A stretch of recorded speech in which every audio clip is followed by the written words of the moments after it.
Oh, this is good for old people like me. Oh, that's interesting. Okay. Very nice. Thanks, Henry. Mowers and blowers. Mowers and blowers. Hey guys, how you doing? It's Henry at Mowers and Blowers. Welcome back to the second day after I picked up this truck. I got home early last night around 4 or 5. It was starting to get dark, so I didn't work on it, but I spent most of the night researching the 3 codes, the P130, P150, and the P201.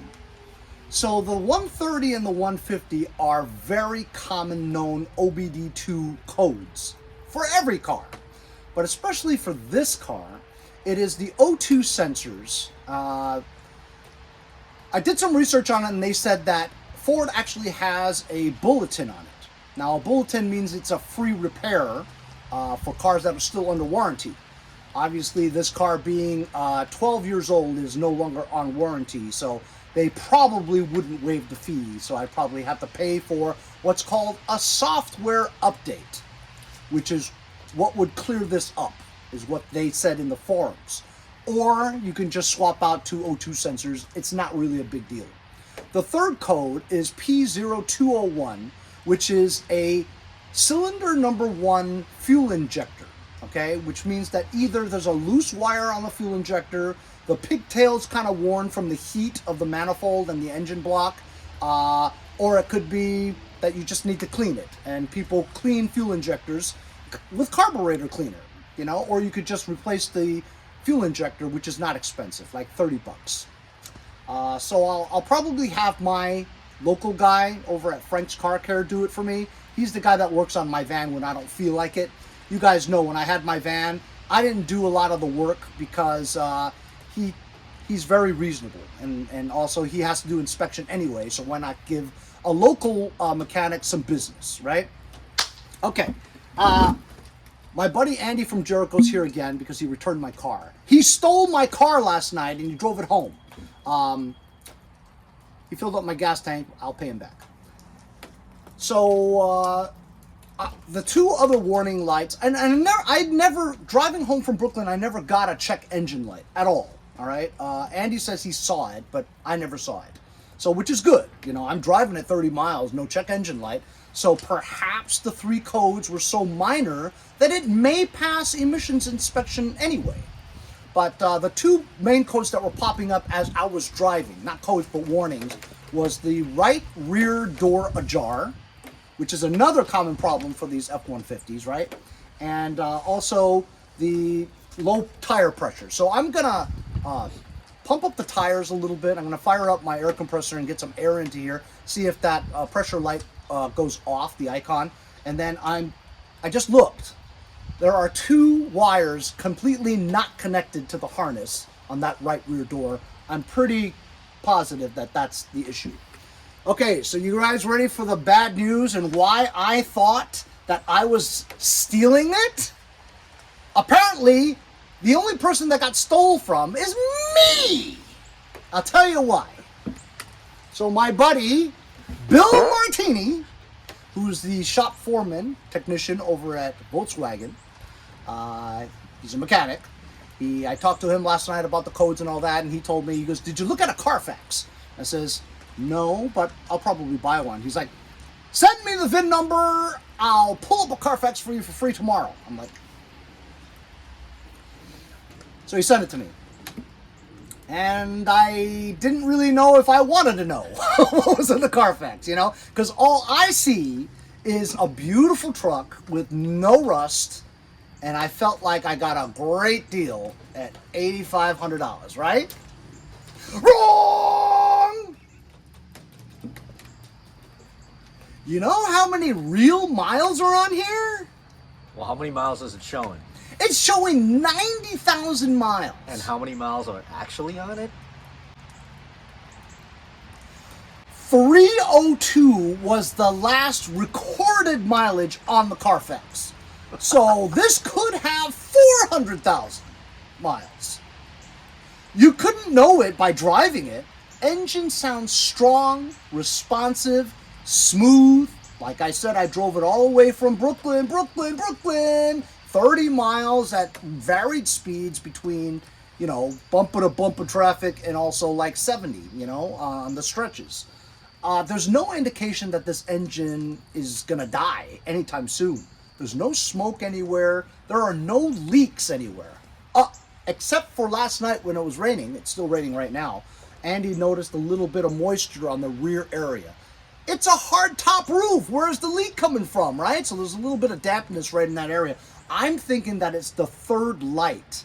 Looks like it's not completely on there, So I'm gonna go check that out too. I got plenty to do today. Actually, I couldn't sleep last night because I was thinking about all this stuff. What should I buy? Should I get floor mats? Should I get seat covers? I'm thinking of all this stuff. And now I'm thinking, should I just try to flip this for 12 and get some of the money back? Most of the money back and a little bit of profit? But honestly, I really like the look of it. And if you didn't show me a Carfax, you would never tell me that there was something, that the mileage was so high. You couldn't tell.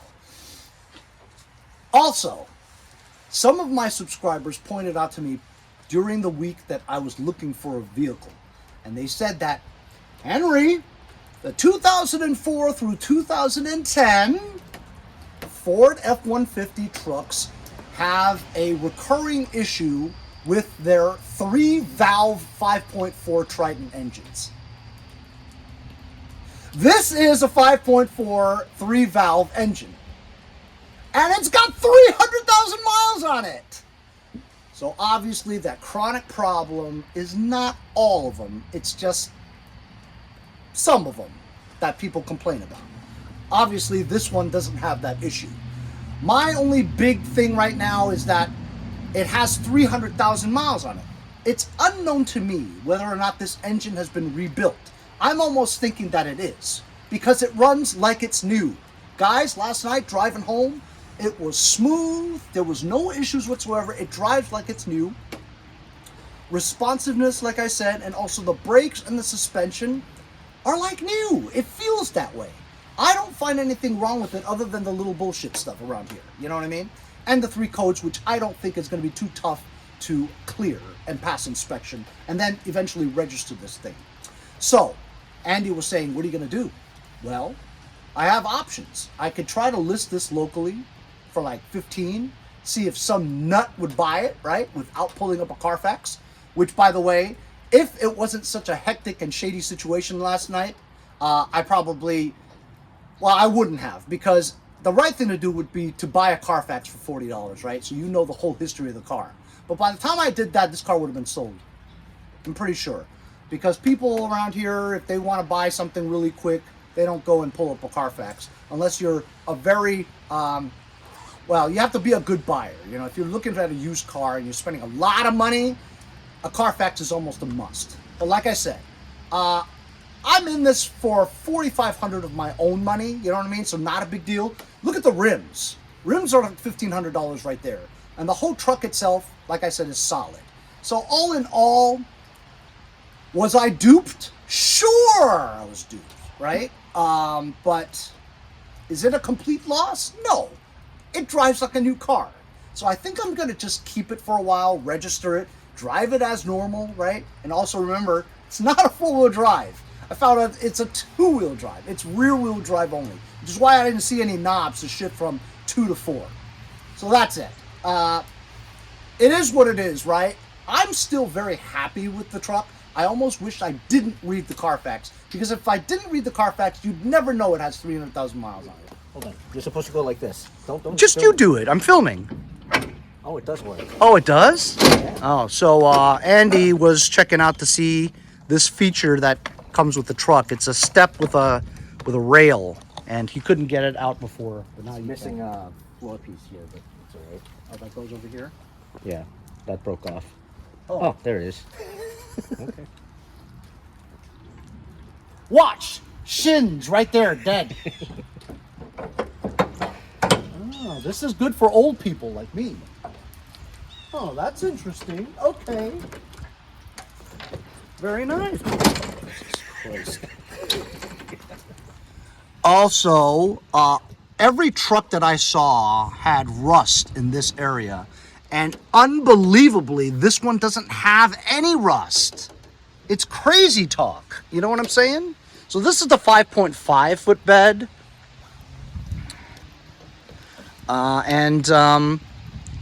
This car spent most of its life in South Carolina, or I should North Carolina, and there is no rust on this truck at all.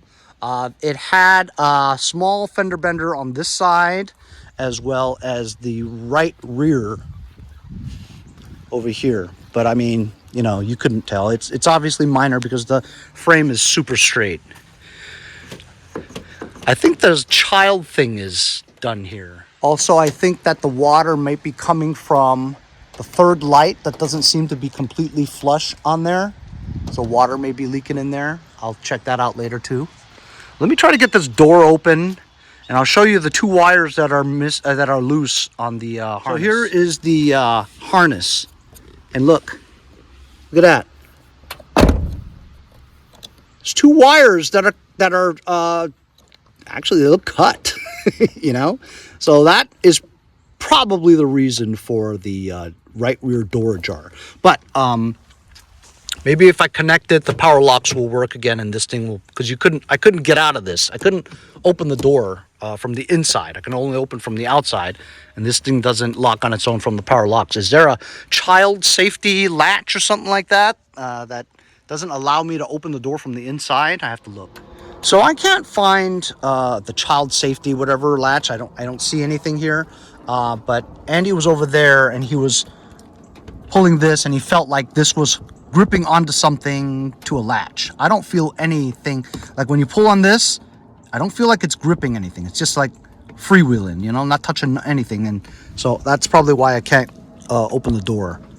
But I'll look into that. I'll probably have to take this panel off. From what I watched on videos, it's not really difficult. But first things first, number one, I must try to strip these wires and get these two wires connected and see if our door ajar message goes away.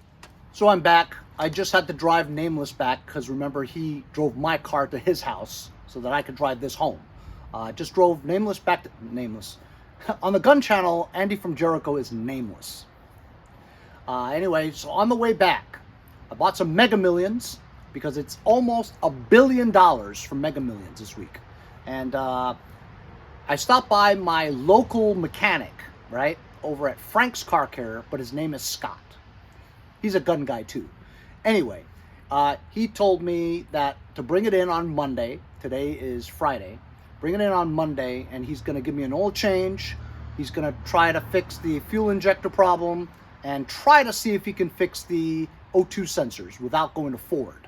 But he thinks that if Ford is going to update the software, he doesn't have the capability of updating the software because Ford doesn't release the whatever it is. You know, I don't know what it is, but so I'll do that, and he's going to try to pass it an inspection. So if I can get an inspection sticker out of it and not worry about that, that's a load off. You know what I mean? I do not have a check engine light that comes on.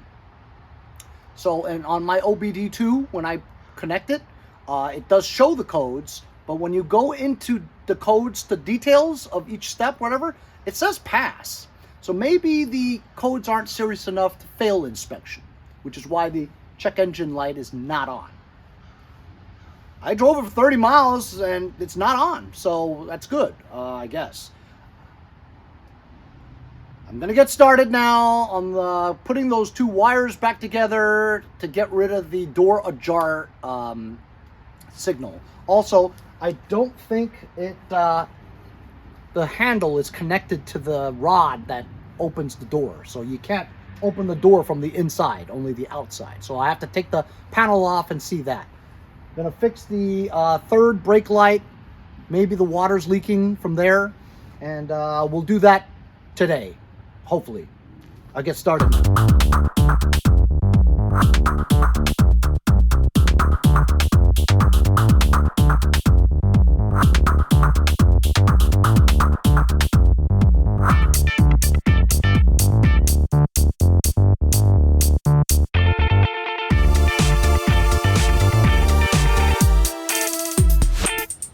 Okay guys, you saw me in time lapse. Use these welding connector thingamajigs with a lighter. And I put it together and I tried it. It still didn't work. Came back here and the yellow one was too short. So every time I shut the door, it would break off. So I took a piece of extra yellow wire and extended it. So now the yellow wire is longer.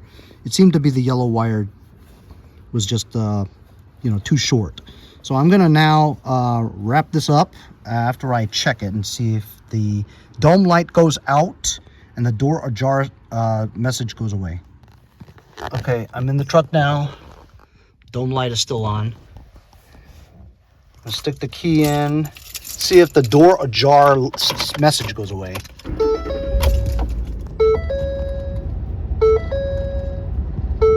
Only the low tire pressure so far. And the dome light went out. Success, guys. That's one problem we fixed. Now let's inflate some tires after we tie up those wires. Okay, put everything back together again. It looks nice and clean. I still can't open the door from the inside, although the power locks does move this up and down now. But I still can't get this. You still can't open the door with this knob. So something's still up. I still may have to take this off, but let's pump up some tires. So at the door jamb here, you can see the sticker that says the tire pressure should be 35 in the front, 35 in the back, 35 for the spare. But this shows it's the stock P265/60R 18 rims on rated at 109S. So 35 PSI. That's for the stock wheels. Those are definitely not stock wheels. Those are 20s, which I love. So I'm going to say 35, 38, 40.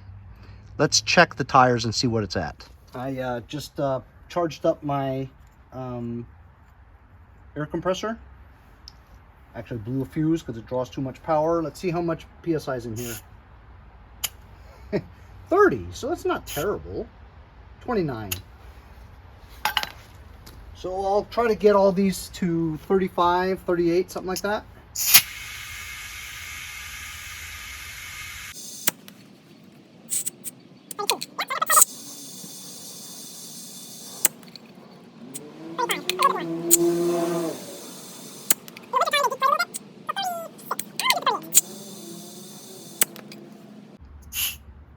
Yep, 38. That's good enough. 38, 39. It's 38, 37 or 38. That'll be fine. I'll do that consistently throughout the other four.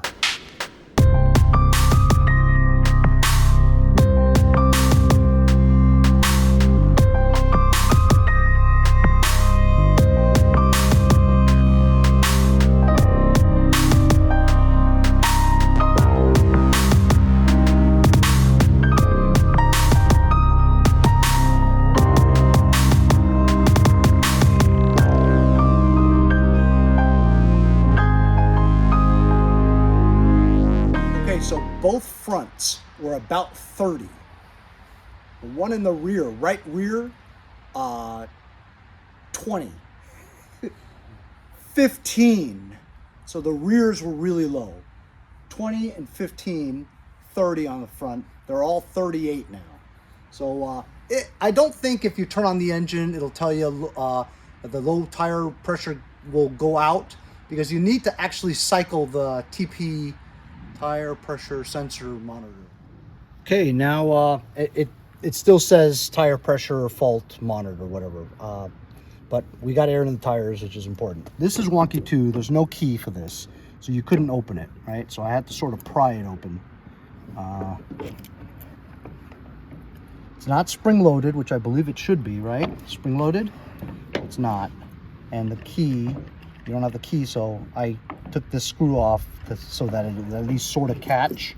But I'm gonna have to replace it. I have to order one of these caps. I'd rather have it red, but to match this red, they don't sell it, so I'm just gonna get another new chrome one, you know, to match the chrome accents throughout with a good key. But preferably, I don't really want a key. But then again, it's not spring loaded, you know, so I don't want to have to. I don't know how hard it is or easy it is to remove this assembly here. I mean, look, it's in there, you know. But I think if I just get a cap with one with a lock will be good enough because this one doesn't move. I'll have to tighten this right now for now until I do get one. But I'm not going anywhere, so I'm not driving this anywhere except the car care place. Anyway, let's check out the reason why there's a little bit of a leak. I believe it's coming from the third light. All right, so I climbed up to the bed now.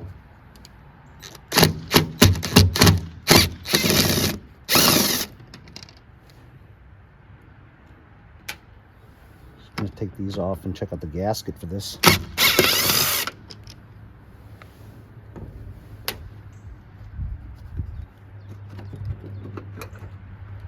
There is no gasket for this.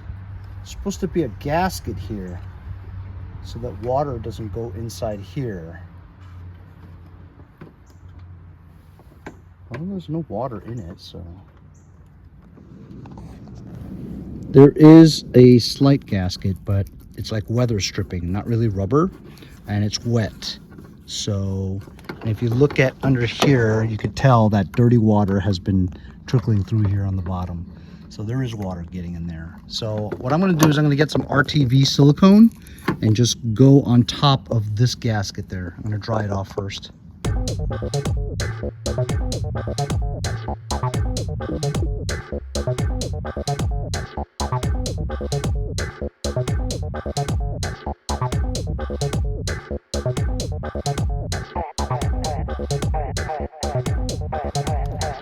So because this is still a little wet, it was having trouble adhering to the existing gasket, right?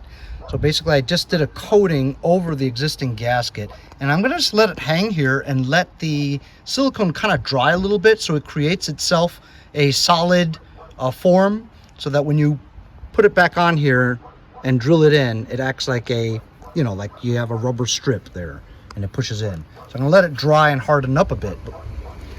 While we're doing that, we'll go check out the door panel over here and see if we can try to get it, let you open the door from the inside, which it's not letting you do now.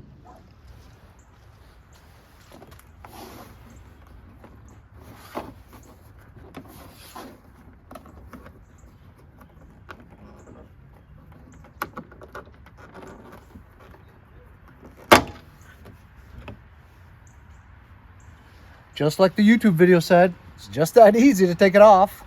2 clips. Oh, look at that. And a 1/4 inch. One. I think there's one down here. Another one here. 2 on the bottom, 1/4 inch. Should take the panel right off. All right, so the quarter inch socket it would work, but then actually a 6mm, see, a 1/4 one is, you still have play. The 6mm one, which I've never used, is snug. So we're gonna use that. Should just be 3, and this panel should come right off. Is that this one? I don't feel anything here. Could it be missing? It's missing. So I'm gonna have to find another screw at 6mm. I'm pretty sure I don't have that, but I don't feel anything there. So they say you could just lift up on it. That's what they say. They said just lift it. I've been trying to do all kinds of stuff here. I can't get it done. Look under here. Maybe hiding another screw. They didn't say that in YouTube.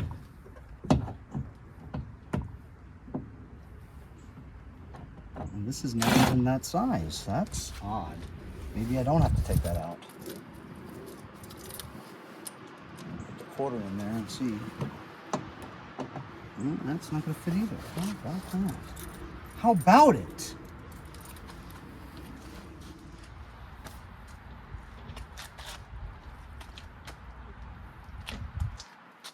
I'm losing my mind. When you're old, you just forget things.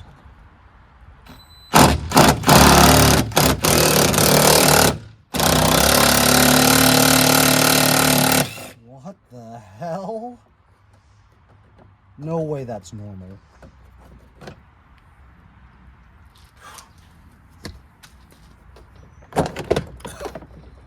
That was like way easier. Huh. Holy cow.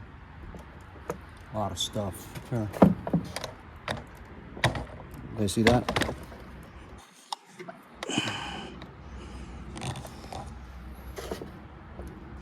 I gotta do some disconnecting, peel this back and see exactly why that handle's not working.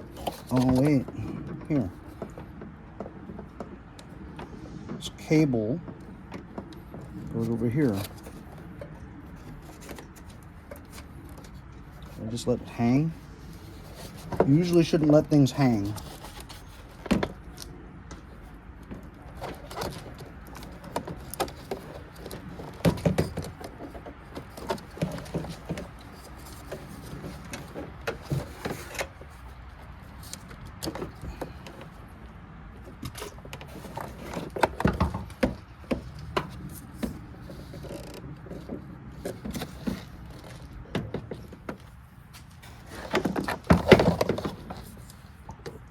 You know, this stuff is really interesting. This is kind of like lawnmowers. Brake cable. It's kind of like that. And just like lawnmowers, it's a pain to get out.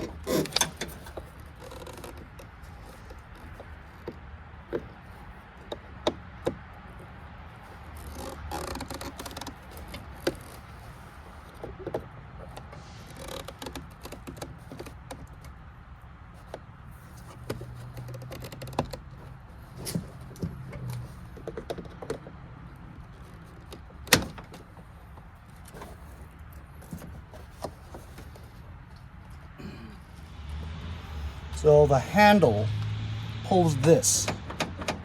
Now it seems to be working though. Know what I mean? Peel this sticky stuff off.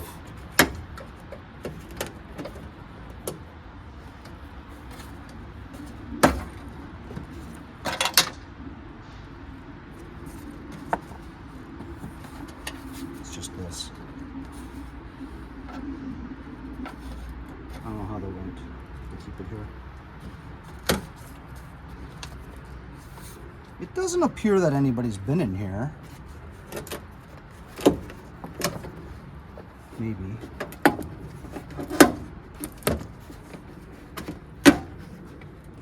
So here's the cable. Now why would this be here, right? This has got to be something.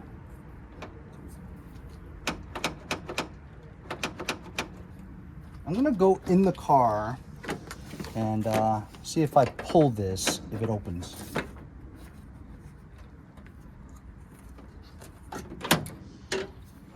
Let's see if I pull this cable, if I'm able to let myself out.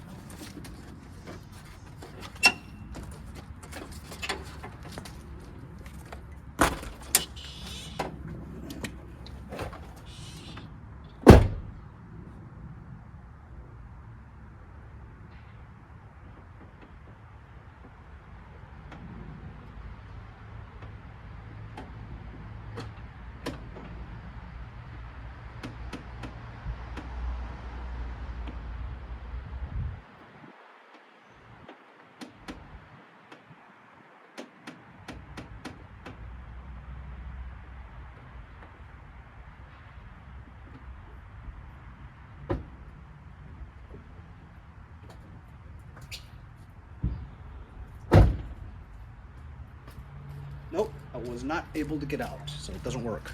I have to figure out why.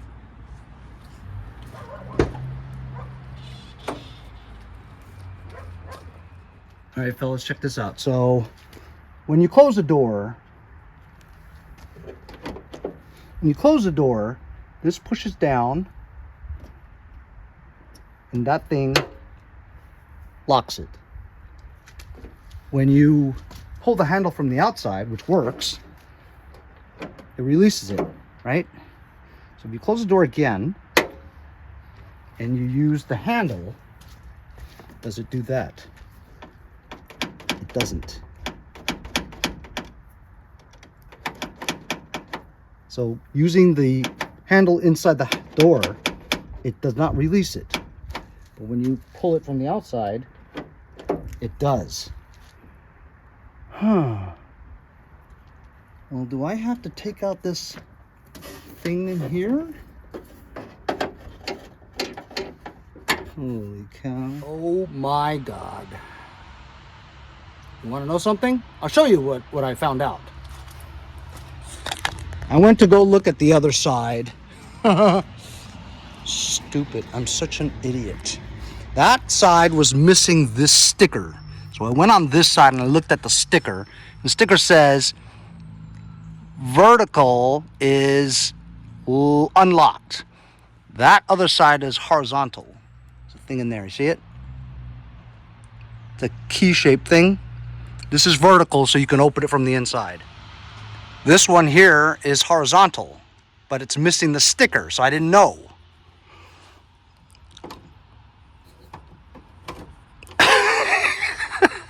Could that be it? And I took all this stuff apart for nothing? Let's test it now. So if you close the door, right, that's actually closed. So if you close the door, locks, right? You open it from the inside. For goodness sakes. I'm gonna put this back together again. Damn it.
So there we go, guys. We got air in the tires. We got rid of the door ajar problem by reconnecting 4 wires that were busted. Wasted a lot of time trying to figure out why the door wouldn't open from the inside. Sure enough, we figured out that it was just the child safety switch was on, so it wouldn't open. There's nothing wrong with it. So now that door's all set, and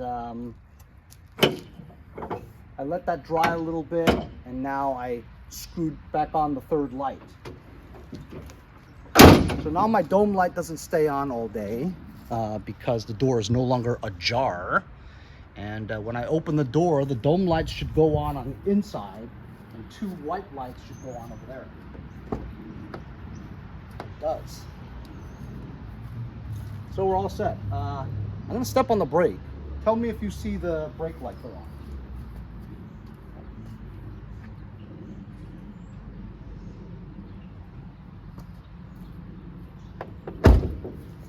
I'm sure you'll tell me later.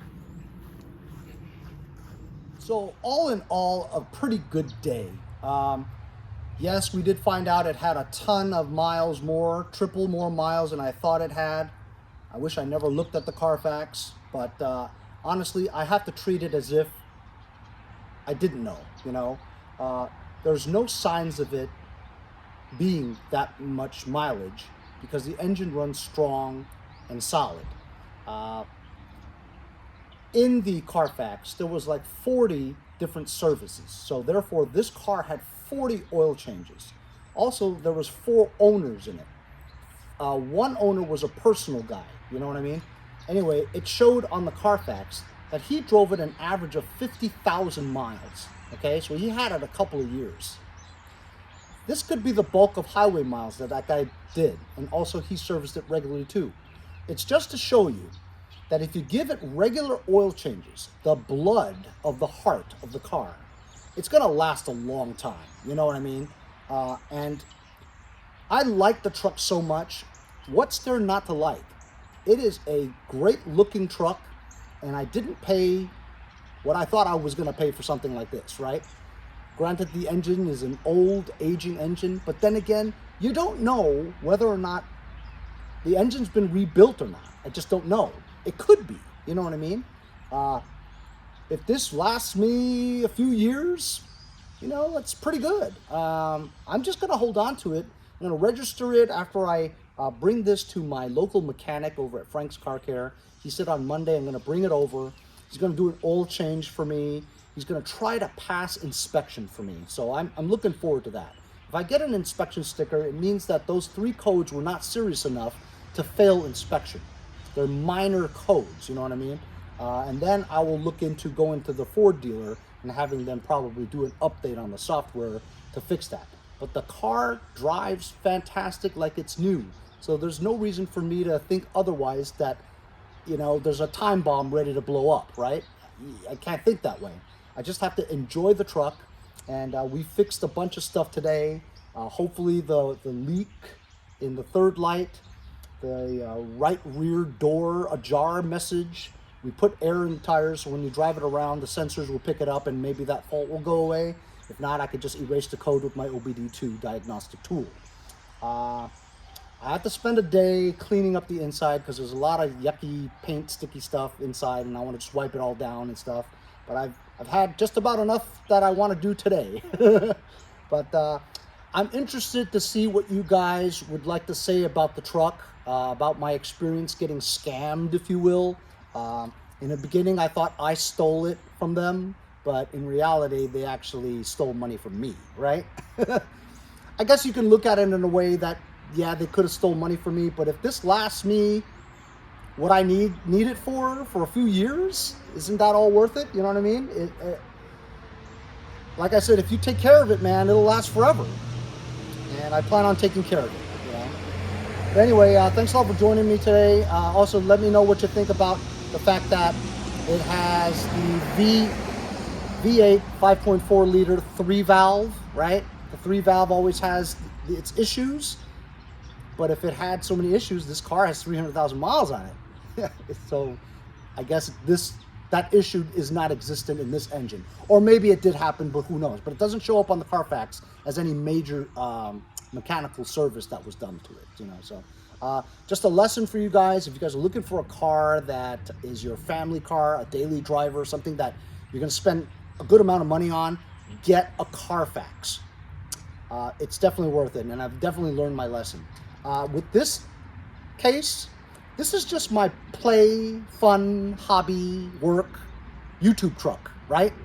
And at the same time, I can carry my family in it if I want to. So for my purposes, 90,000 miles, 300,000 miles, as long as it runs and drives and does what I need it to do, then it's money well spent. Car's in excellent condition. So I'm curious to hear what you guys think about it, and don't hold back. Let me know what you think, because it's a lesson for me and for people who read all the comments. It's a lesson for them too. This is all a learning experience, you know. Scamming somebody or getting scammed. It's gonna be one of those things, right? Thanks a lot for joining me, fellas. We'll see you guys next time on Mowers and Blowers. So what they say in New York, is you dumb? So you really think y'all break? Is you dumb? Hey, I'm Andy from Jericho. See you guys next time on Mowers and Blowers.